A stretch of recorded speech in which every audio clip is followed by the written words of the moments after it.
En este video se analizará la obra de Humberto Eco, Arte y Belleza en la Estética Medieval, a cargo del grupo conformado por Adriana Sofeifa y Maylin Córdoba, por lo cual se iniciará con una breve presentación del autor. Humberto Eco, nacido en Italia en 1932, fue un filósofo y escritor experto en semiótica, lingüística y estética. Esto ya que contó con un doctorado en filosofía y letras de su alma mater, la Universidad de Turín, siendo así un referente en temáticas como estética y belleza, ya que dentro de sus diversas obras algunas se han centrado en estos temas, por lo cual a continuación se procederá a hacer un breve resumen y análisis del primero, segundo, tercero, cuarto, quinto y décimo capítulo. En el primer capítulo se realiza una introducción al libro y a la metodología de trabajo utilizada para elaborar el mismo, donde se destaca la labor de Eco como recopilador de las obras analizadas en los siguientes capítulos.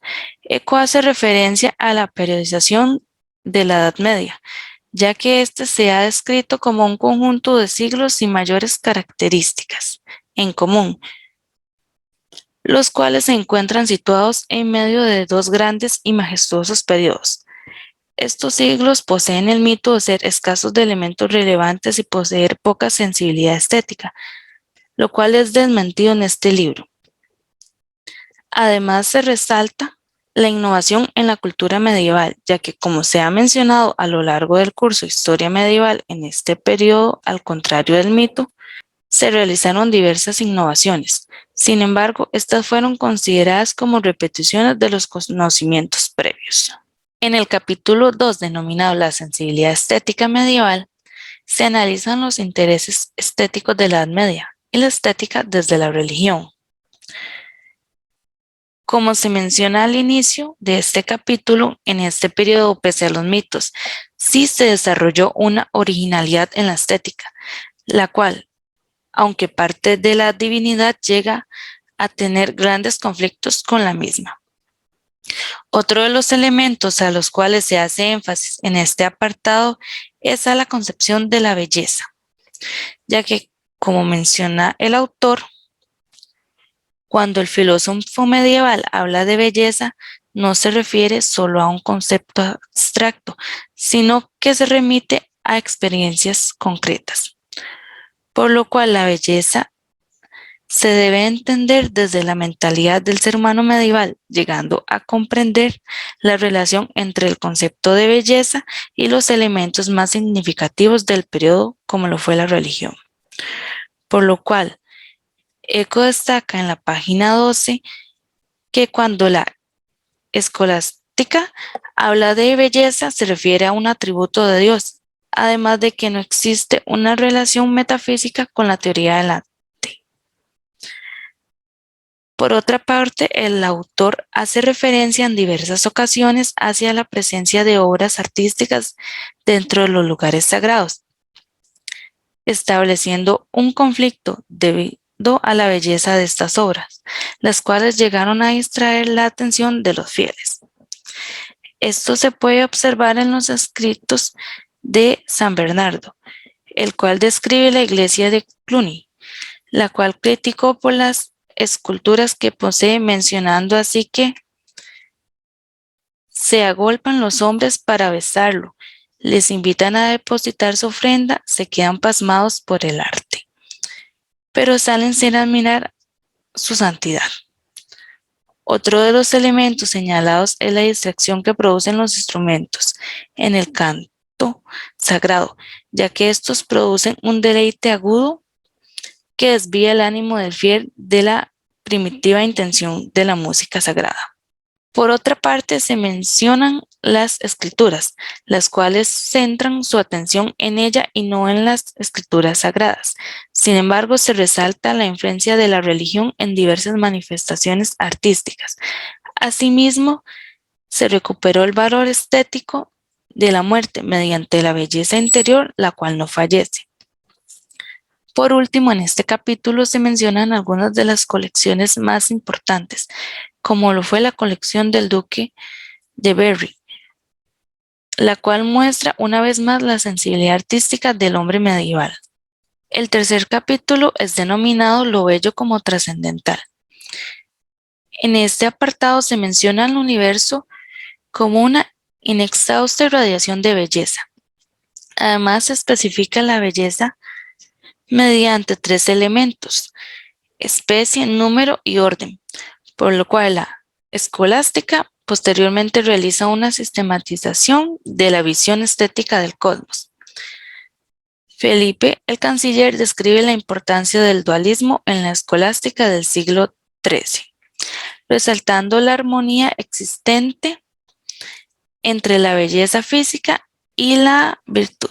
Asimismo, en el capítulo se plantea una discusión de la relación existente entre lo bello y lo bien, por lo cual Guillermo de Auvergne destaca la belleza de la honestidad y la belleza interna como un deleite para quienes la perciben, por lo cual establece una relación entre el bien y lo bello como un mismo elemento.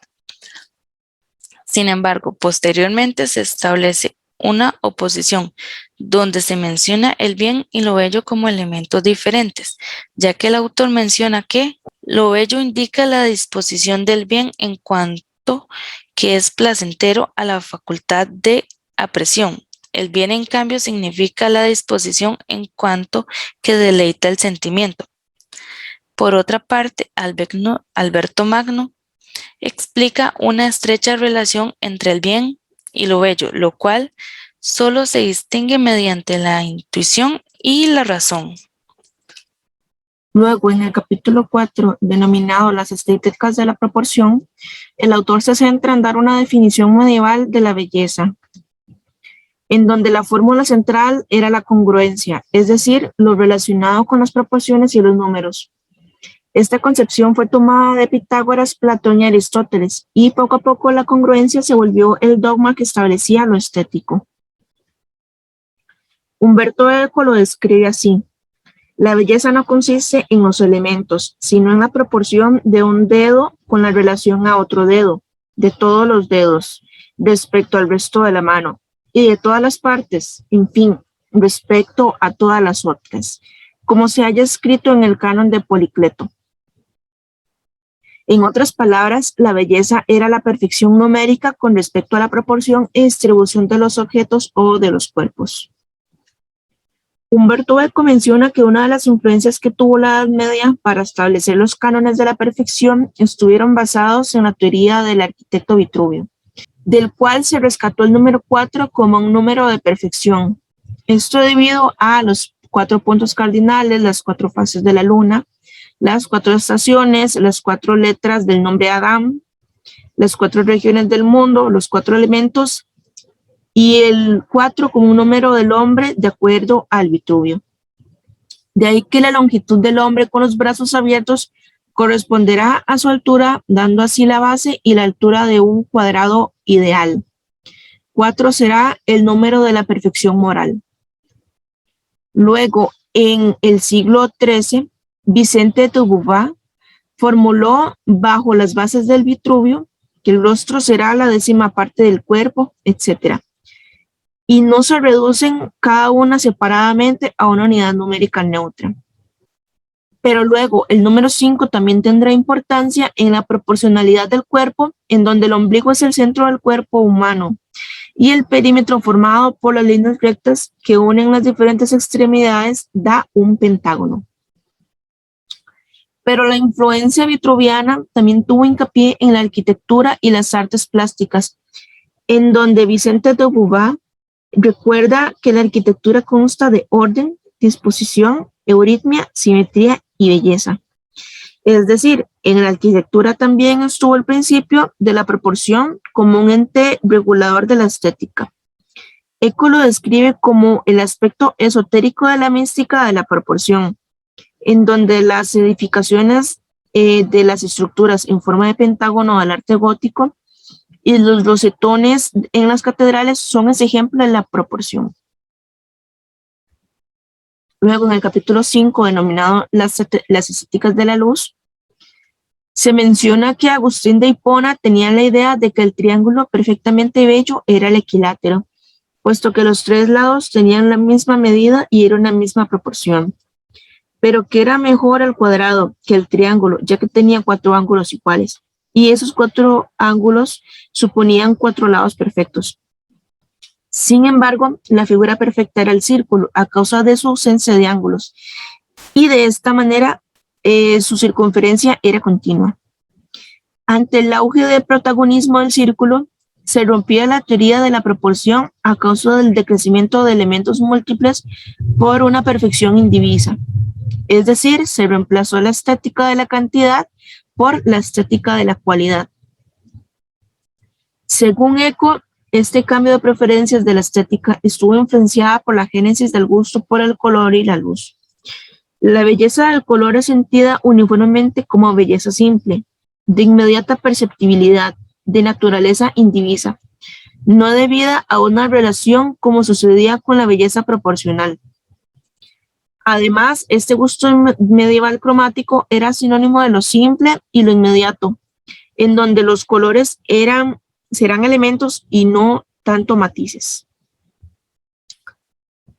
Pero también existe un gusto por la yuxtaposición de colores vivaces, como los que se pueden apreciar en Traoric's Acte du Duvaucel, o inclusive en la obra de Reichenau, en donde yuxtaponiendo al esplendor del oro tonalidades extrañamente frías y claras, como el morado, el verde glauco, el amarillo ocre o el blanco azulado, se obtienen efectos de color donde la luz aparece irradiarse en los objetos. En estas obras, aunque hay gradaciones de colores, en realidad este color nunca muere en las sombras, y aunque no se tenga ese color principal, sigue teniendo ese color. Los colores además tuvieron relevancia en la poesía, en donde los colores elegidos eran los correctos, es decir, se referían a la sangre como color rojo, la hierba como color verde o la leche de color blanco. Otro ejemplo que brinda Eco es el de la novela Chrétien de Troyes, titulada Eric et Enid, la cual dice: aquel a quien ha mandado ha traído el manto y el brial que está forrado de armiño blanco hasta las mangas. En los puños y en el cuello había, sin duda alguna, más de 200 marcos en pan de oro y piedras preciosas de grandes virtudes, índigas y verdes, añiles y pardas, que estaban engastadas encima del oro. El forro era de armiño blanco. Nunca se vio ni se encontró más bello ni más fino. La tela púrpura estaba muy bien trabajada, con crucecitas diferentes, índigas, bermejas y ñiles, blancas y verdes, azules y amarillas. En la arquitectura, este gusto por los colores vivaces se refleja en la presencia de vitrales en las catedrales góticas, y en la vida cotidiana se vio reflejado en las vestimentas y en las armas. Pero los vitrales en las catedrales góticas, más que demostrar el interés por el color, se ve reflejado el entusiasmo por la luz del sol, en donde las obras literarias medievales dejan entrever la admiración por el día o por el fuego. Por lo tanto, la estructura de las iglesias góticas están hechas en función de la irrupción de la luz solar a través de esos vitrales. Por ejemplo, San Buenaventura establece 3 aspectos de la luz: lux, lumen y color o esplendor.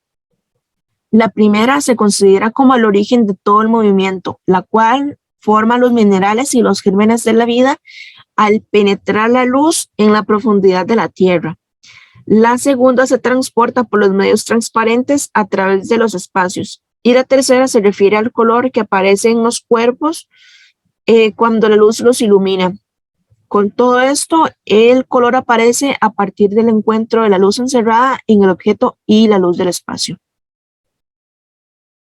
En el capítulo 10, titulado Teorías del arte, se expone sobre la teoría del arte o la teoría del ars. En este se explica que el arte nace debido a que el ser humano se encuentra en estado de indigencia con respecto a la naturaleza. Humberto Eco dice que el arte no es expresión, sino construcción. Para explicar esto, pone el ejemplo de la construcción de casas y techo, debido a que se observa en la naturaleza que las aguas de las laderas no se detienen, o también pone el ejemplo de la creación de obras a causa de la ausencia de características y elementos como pelos, colmillos, garras, velocidad e inclusive armaduras naturales. Ante esto es que decide imitarlo mediante el arte. Pero Eco deja muy claro que esta imitación está impregnada de reelaboración de los elementos de la naturaleza, ya que imita únicamente su operación. Por último, Eco hace una descripción y diferenciación entre las artes liberales, las artes serviles y las artes bellas. Las artes liberales son entonces las artes superiores como la poesía, la gramática y la retórica, mientras que las artes serviles eran las artes mecánicas, es decir, las artes relacionadas con la materia y el trabajo manual que agota al humano.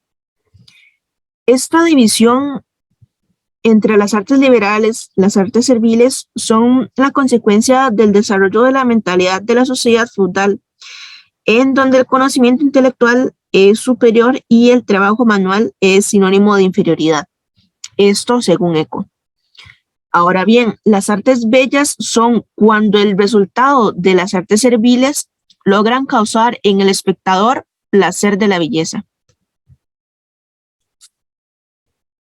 Luego, como ya hemos visto, la obra denominada Arte y Belleza en la estética medieval se destaca por ser una síntesis de la historia de las diversas teorías estéticas, en este caso centradas en la cultura de la Edad Media Latina, la cual comprende el periodo del siglo VI hasta el siglo XV, por lo que este escrito es una recompilación de los escritos sobre el tema, en la cual Eco no realizó una producción textual original en sí, sino una sistematización de los escritos previos del tema, en donde se encuentran análisis sobre autores medievales como Felipe el Canciller, Pseudo Dionisio, San Buenaventura, Santo Tomás, Dante, entre otros.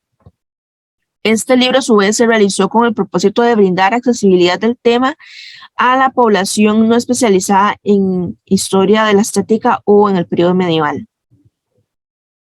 Se debe tener en cuenta que el arte y la estética medieval tuvo influencia directa de la doctrina cristiana, de cómo concebían el mundo e inclusive de las interpretaciones que se le daba a la Biblia.